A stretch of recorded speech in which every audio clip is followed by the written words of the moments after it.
সাথী সভাপতি, কংগ্রেস সামরিক প্রধান,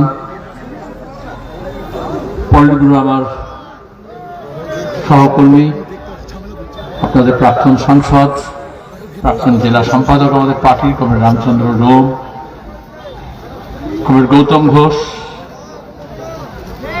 হাসি বৌদি, কমরেড সব্যসাচীকে আপনারা শুনলেন, আমাদের লড়াকু আইনজীবী,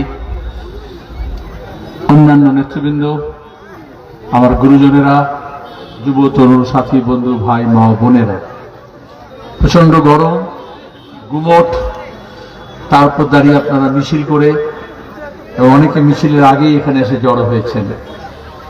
এই আবহাওয়ায়, এই পরিবেশে কমরেড আনন্দ দাসকে স্মরণ করে আপনারা যারা এখানে এসছেন, আমি সবাইকে লাল সালাম জানাচ্ছি এবং কমরেড আনন্দ স্মৃতির প্রতি শ্রদ্ধা জানাচ্ছি। আমরা স্মরণ করি शहीदों के मजारों पर हर वर्ष लगेंगे मेले, वतन पे मरने वालों का बाकी यही निशा होगा। যারা দেশের জন্য, যারা দশের জন্য লড়াই করে এবং প্রাণ বিসর্জন করে শহীদ হয়, তাদেরকে মানুষ প্রত্যেক বছর প্রত্যেক দিন স্মরণ করে। আমরা ভুলতে চাই না, কারণ প্রত্যেকটা খুনের, প্রত্যেকটা রক্তবিন্দুর হিসেব আমরা মেলাতে চাই। আমরা এখানে স্মরণ সভায় মিলিত হয়েছি শপথ নেওয়ার জন্য, চোখের জল ফেলার জন্য নয়। এখানে আইনজীবী কমরেড সব্যসাচীকে আমরা এই জন্য এখানে ডেকে নিয়ে এসেছি। এসআইআর এর ব্যাপারে আপনারা বলল, যাদের ভোটে নাম বাদ দেওয়া হয়েছে, যাদের উপর খাড়া ঝুলছে, তাদের প্রত্যেকের নাম নিয়ে ট্রাইব্যুনাল থেকে হাইকোর্ট, হাইকোর্ট থেকে সুপ্রিম কোর্ট পর্যন্ত আমরা লড়াই করব এবং ভোটের অধিকার, গণতান্ত্রিক অধিকার, মানব অধিকার, সংবিধান অধিকার আমাদের রক্ষা করতে হবে। কমরেড আনন্দকে প্রাণ দিতে হয়েছিল এই জন্যই, কারণ তৃণমূল কংগ্রেস আমাদের রাজ্যের মানুষের অধিকার, ভোটের অধিকার, গণতন্ত্রের অধিকার, পঞ্চায়েত নির্বাচনে অংশগ্রহণ করার অধিকার, উন্নয়নের ভাগ পাওয়ার অধিকার, 100 দিনের কাজ পাওয়ার অধিকার, ঘরের টাকা পাওয়ার অধিকার, বিভিন্ন রকমের ভাতা পাওয়ার অধিকার, শিক্ষা পাওয়ার অধিকার, চিকিৎসা পাওয়ার অধিকার, এই সব কেড়ে কুড়ে নিয়ে নিজেদের প্রাসাদে জমা করেছে। এই লুটের রাজত্ব তৈরি করার জন্যই লুটেরাদের দিয়ে, গুন্ডা বদমাইশকে দিয়ে মিথ্যা মামলা, জেল, জরিমানা, ঘর ছাড়া, খুন, আর তার সঙ্গে পুলিশকে নিয়েছিল, ভাগ দিয়েছিল। এই বীরভূমে অনেক লড়াই সংগ্রামের ইতিহাস আছে, এই নানুরে আছে, কিন্তু 15 বছরে তৃণমূল কংগ্রেস চেয়েছিল মানুষের সেই লড়াই, যে ঐক্যের ভিত্তিতে লড়াই হয়, সেই ঐক্যকে ভাঙা। কারণ মানুষ একসঙ্গে হলেই হক চাইবে, ইনসাফ চাইবে, অধিকার চাইবে। আর এটা হিন্দু মুসলমানের নামে, জাত পাতের নামে, ভাষার নামে, ধর্মের নামে, মন্দির মসজিদের নামে গোটা দেশে আরএসএস, বিজেপি, সাম্প্রদায়িক শক্তি যেভাবে ভাগাভাগি রাজনীতি করেছে, মমতা ব্যানার্জি সেইটাকে এখানে নিয়ে আসার ব্যবস্থা করেছেন।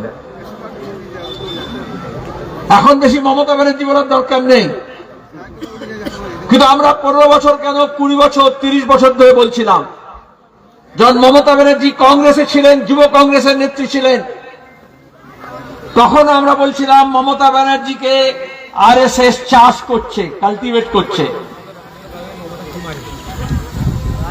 আরএসএস মমতাকে দুর্গা বানিয়েছিল। দুর্গার যেরকম 10টা হাত, দশভুজা, মহিষাসুর মর্দিনী, আরএসএস মনে করেছিল সিপিএমটা অসুর, তাকে নিধন করতে হবে। তাহলে পৌরাণিক কাহিনীতে যেরকম দুর্গা দেবীকে দেবতারা বর দিয়েছিল, 10টা হাতে অস্ত্র দিয়েছিল, আরএসএস বলেছিল আহারে মমতার তো মাত্র 2টো হাত, দেবী হওয়ার চেষ্টা করছেন, দেবী তো নন, তাহলে বাকি হাত তারা জোগাড় করে দেবে, অস্ত্র শস্ত্র তারা দেবে। তবেই কর্পোরেট ফান্ড, তবেই চিট ফান্ড, তবে ইলেকট্রাল বন্ড, তবে এই কাটমানির টাকা, ঘুষের টাকা, লুটের টাকা, অস্ত্র শস্ত্র, বোমা, বন্দুক, পিস্তল। আগে বন্দুক স্মাগলিং হতো, তৃণমূলের আমলে বন্দুকের কারখানা হয়ে গেল। আগে বোমা কেনা বেচা হতো, এখানে স্বাস্থ্য কেন্দ্রেও বোমার স্টক পাওয়া গেছে, ওই কবির গ্রামের কথা বলছিল, আর কারখানাও অনেক হয়েছে। বকটুইতে তৃণমূলকে পুড়িয়ে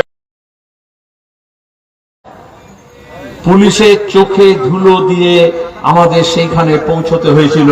তবে সাংবাদিকরা গোটা বিশ্বকে জানিয়েছিল যে কাক কাকের মাংস খায় না, কিন্তু তৃণমূলকে পুড়িয়ে মারে। এখন দাঁড়িয়ে আমরা দেখতে পাচ্ছি এমনি চিরদিনটা কবু যায় না। আমরা বারবার এটা বলেছিলাম, কারণ এই শুভেন্দু আজকে যে মুখ্যমন্ত্রী, তৃণমূলের নেতা ছিল, মাওবাদীদের নিয়ে এসে, কিষেনজিকে নিয়ে এসে ল্যান্ডমাইন, বন্দুক, পিস্তল, মেশিন গান, স্টেন গান নিয়ে বলেছিল যে লাল ঝান্ডা কেন, লাল কাপড়ের ন্যাকড়াও দেখা যাবে না। আর সেই শুভেন্দু তৃণমূলের পতাকা নিয়ে বলেছিল, পরে সেই তৃণমূলের পতাকাকে গুটিয়ে নিয়ে অমিত শাহের চেয়ার মুছতে চলে গিয়েছিল, বিজেপির নেতা হয়ে গিয়েছিল। আমরা বারবার বামপন্থীরা বলি, যারা অল্প বয়সী ছেলে মেয়ে আছে তাদেরকে ভালো করে বুঝে নিতে হবে, রাজনীতি মানে শুধু লেগে পড়া, ভেঙে পড়া না। রাজনীতি মানে শুধু বিরিয়ানির প্যাকেটে গরুর বিরিয়ানি দিল না, মাটন দিল না, চিকেন দিল না, ভেজ দিল। কারণ এখন এই মিট দিলে দেখছেন না, ডিম না সয়াবিন। রাজনীতি সেটা না, ওগুলো রাজনীতির উপসর্গ। আসলে যদি একটা নীতি না থাকে, একটা কর্মসূচি না থাকে, একটা আদর্শ না থাকে, একটা লক্ষ্য যদি না থাকে, তাহলে আজকে তৃণমূলের যে অবস্থা দেখছেন, ইতিহাসে এরকম অনেকেরই এরকম অবস্থা হয়েছে। যেদিন ভোটের রেজাল্ট বেরোলো, তারপর দিন আমাকে জিজ্ঞেস করলো এবার বাংলায় কি হবে। তখনও সরকার তৈরি হয়নি, তখনও কে মন্ত্রিসভায় যাবে, কে মুখ্যমন্ত্রী হবে ঠিক করেনি। আলাম সেগুলো বিজেপির ব্যাপার। কিন্তু তৃণমূলের দলটা এই গরমে বরফ যত তাড়াতাড়ি গলে, তার থেকে বেশি তাড়াতাড়ি গলে জল হয়ে যাবে।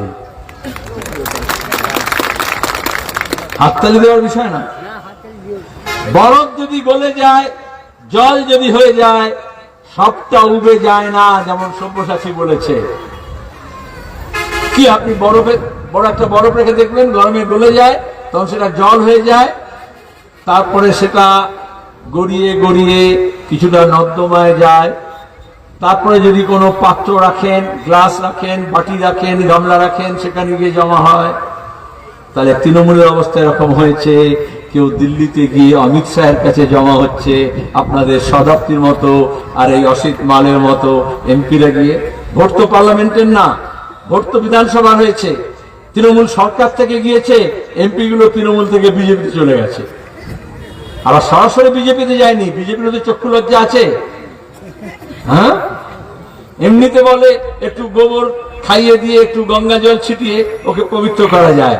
আর তৃণমূলকে বলেছে আর একটা পার্টি আমরা বানিয়ে রেখেছি। তাহলে বিজেপি এরকম অনেক পার্টি বানিয়ে রাখে, তাহলে একটা এনসিপিআই পার্টি বানিয়ে রেখেছি, আগে ওইটাতে চলে যাও, তারপরে সেখান থেকে আমরা নেব। তাই তো এখন শতাব্দী কত বড় বড় কথা বলছে। যখন তৃণমূলে ছিল, যখন লুটের মাল খাচ্ছিল, তখন কোনো কথা ছিল না। আর এখন কত পবিত্র সতী সাবিত্রী সাজার চেষ্টা করছে। এখানে বিধানসভায়, আপনাদের এখানেও কি তৃণমূলকে ভোট দিয়েছে তো লোকে? তাহলে বিধানসভায় দাঁড়িয়ে তো বিজেপির একটা 80 মতো এমএলএ হলো, তারপরে কিন্তু দেখা গেল পদ নিয়ে কে কোথায় যাবে, বিরোধী দলের কে নেতা হবে, তাতে ভাগাভাগি হয়ে গেল। আসলে দেখুন, যদি আপনার ঠিকানা জানা থাকে, লক্ষ্য জানা থাকে, অন্ধকার হলেও, ঝড় হলেও, বৃষ্টি হলেও, রাত নেমে আসলেও আপনি হাতড়ে হাতড়ে গিয়েও কিন্তু আপনার ঠিকানার দিকে পৌঁছবার চেষ্টা করবেন। আর যদি আপনার ঠিকানা জানা না থাকে, তখন চৌরাস্তার মোড়ে হাত পা ছড়িয়ে কাঁদতে হবে, আমি কোন কথা যে বলি আর কোন পথে যে চলি, এই গানটা গাইতে হবে। আজকে তৃণমূলের অবস্থা এরকমই হয়েছে যে কোন কথা বলবে আর কোন পথে চলবে সেটা হাতড়ে খুঁজে পাচ্ছে না। আর যাকে বলেছিল লাল ঝান্ডা থাকবে না, ৮০,০০০-এর বেশি মামলা করেছে, পাট্টা দেওয়ার জমি থেকে উৎখাত করেছে, মাঠে নামতে দেয়নি, চাষ করতে দেয়নি, ফলিডল ঢেলে দিয়ে পুকুরের মাছকে মেরে দিয়েছে, হকারকে বসতে দেয়নি, টোটো স্ট্যান্ডে টোটোকে বসতে দেয়নি, সবজি বিক্রেতা বাজার থেকে তুলে দিয়েছে, যারা ঠিকা শ্রমিক কাজ করতো তাদের কারখানা থেকে তাড়িয়ে দিয়েছে, সরকারি কর্মচারী পুলিশ যদি বামপন্থী সমর্থক হয় তাহলে এক প্রান্ত থেকে আরেক প্রান্তে ট্রান্সফার করে দিয়েছে। কিন্তু এত করেও লাল ঝান্ডা সিপিআইএম কে শেষ করতে পারেনি, কারণ সিপিআইএম এর একটা আদর্শ আছে, লক্ষ্য আছে, কর্মসূচি আছে।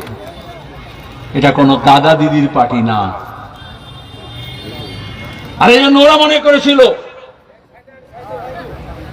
যে এত খাইয়ে পড়িয়ে লুট করার সুযোগ দিয়ে, চুরি করার সুযোগ দিয়ে তৃণমূলকে এই দায়িত্ব দিয়েছিল যে সিপিএম কে শেষ করে দাও, লাল ঝান্ডাকে শেষ করে দাও, না রহেগা বাঁশ না বাজেগি বাঁশরি, ঝাড়ে বংশে নির্বংশ করে দাও।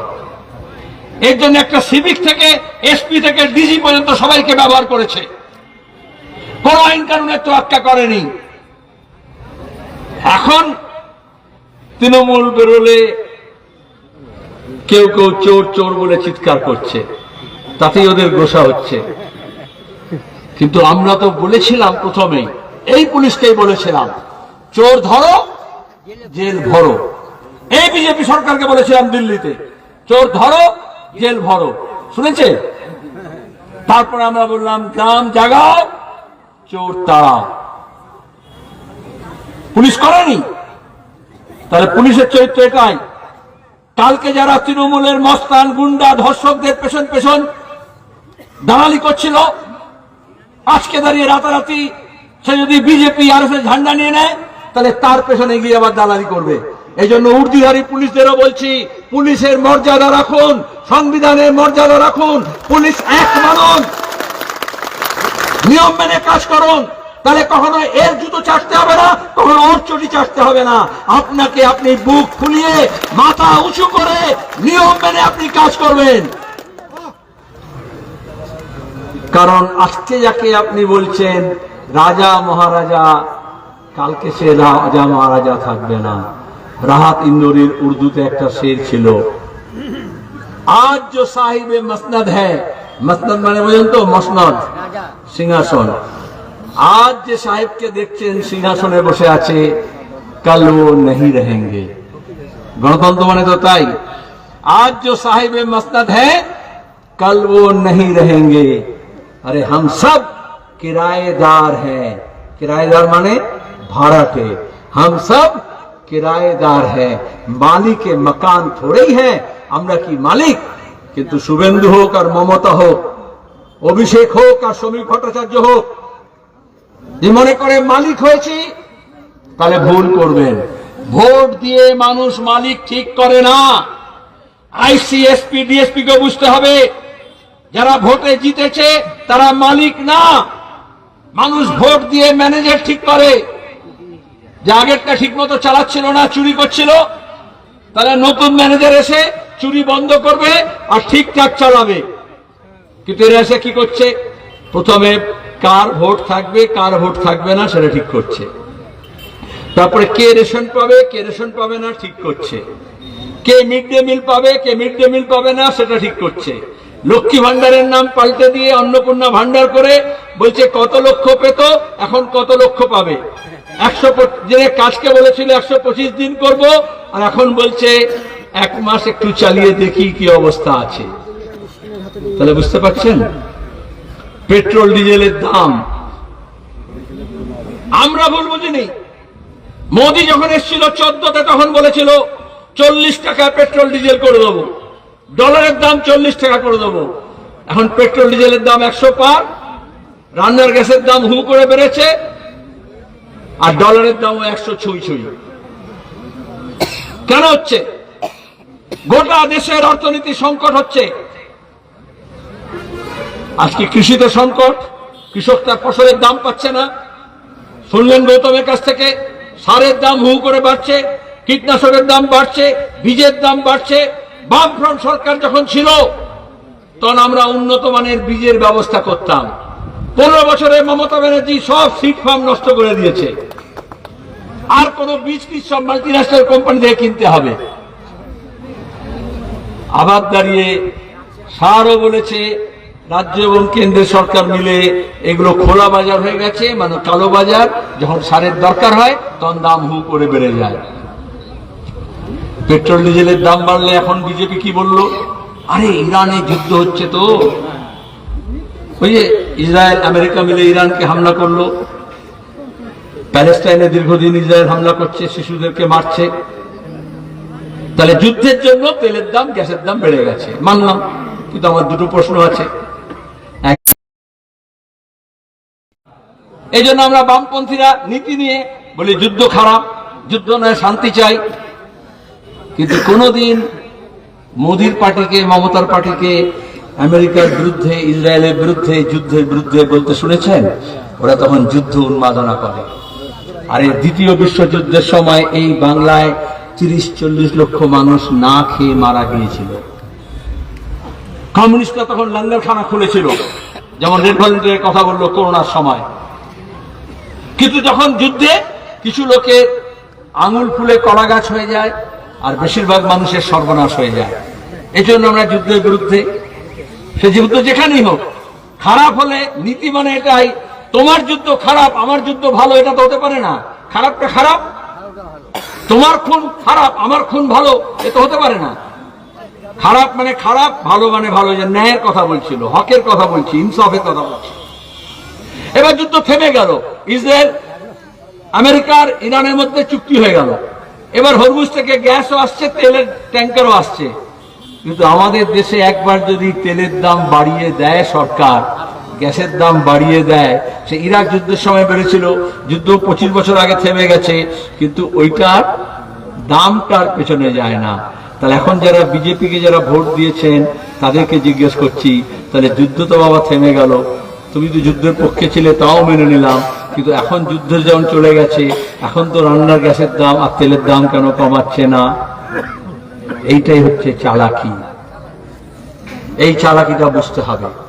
কমিউনিস্টরা লাল ঝান্ডা মানুষের পক্ষে কথা বলে বলে সে প্যালেস্টাইনে যখন শিশুদেরকে খুন করছে ইসরায়েল, তার বিরুদ্ধে আমরা বলেছি।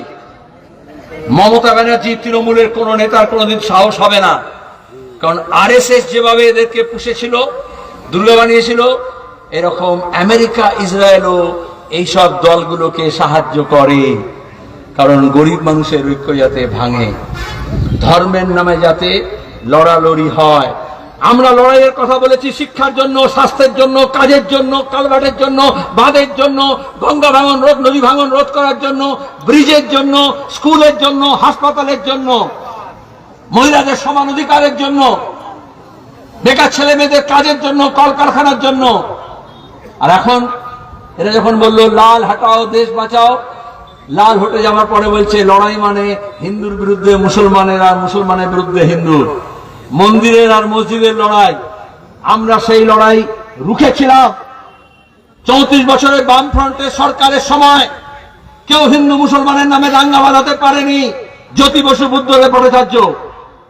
আর এখন দাঁড়িয়ে আপনাদের বোঝানো হয়েছিল যে না না, তৃণমূল আসলে বিজেপিকে রুখবে, এটাই তো বলে ভোট নিত, বিজেপিকে আটকানোর জন্য। আমরা বারবার বললাম আরে তৃণমূলটা তৈরি হয়েছে বিজেপিকে আনার জন্য, এই যে নিয়ে আসলো, এরপর দেখলেন তৃণমূল উড়ে যাচ্ছে। তার মানে একটা কাজ তো হয়।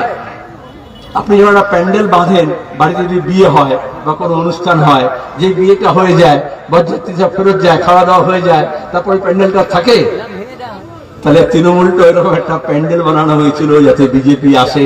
এবার বিজেপি চলে এসছে, এবার প্যান্ডেলের বাস ফাঁস সব খুলে যে যার ডেকোরেটর বাড়িতে নিয়ে চলে যাচ্ছে।